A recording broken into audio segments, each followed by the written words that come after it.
Hi guys, good morning. So for today, papakita ko yung job site namin. So medyo makulimlim ngayon, pero mainit. Okay, ito tayo sa job site. So ito yung entrance ng job site. So gumagawa kami ng bridge dito. Actually malapit na siyang matapos. Okay, ito yung billboard sign niya. So yan yung project namin, Town of Erin.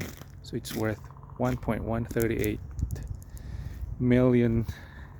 So roughly around maybe 50 million pesos pag sa Pilipinas. Okay, yeah. Ito yung typical na itsura ng job site. Magulo, or sadyang hindi lang kami marunong magayos. Okay, so yun yung bridge. Here you go. So you see, nasa gitna kami ng kabundukan.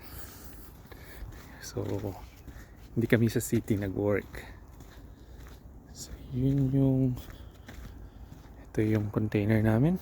So dito namin nilalagay lahat ng mga gamit.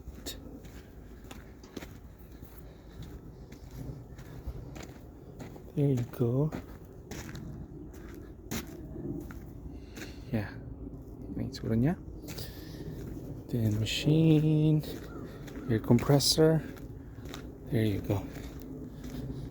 So okay, alright. So yung mga ibang machines,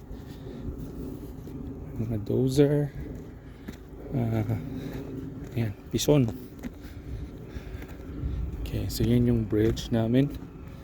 So malapit na siyang matapos actually. Tapos na yung deck, yung parapet wall.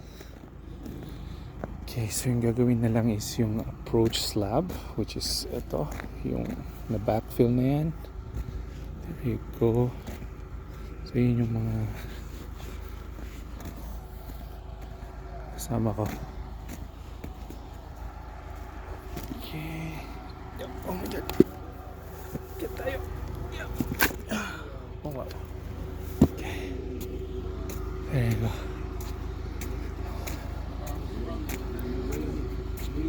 Okay.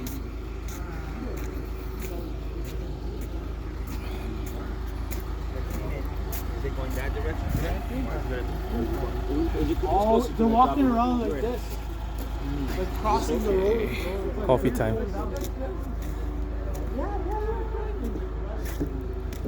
Alright.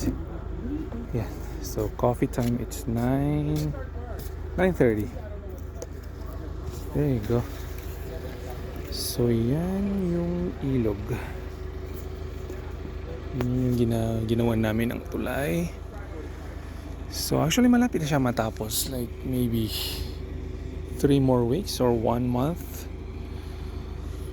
Ma-open na tong bridge na to.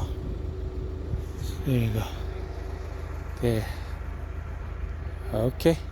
So hopefully yung next na job site namin magawan ko ng video from the very start, yung excavation or yung demolition, then excavation hanggang matapos yung bridge. I'll try my best na gawa ng video para at least may pakita ko kung ano yung ginagawa ng isang construction worker sa bridge dito sa Canada.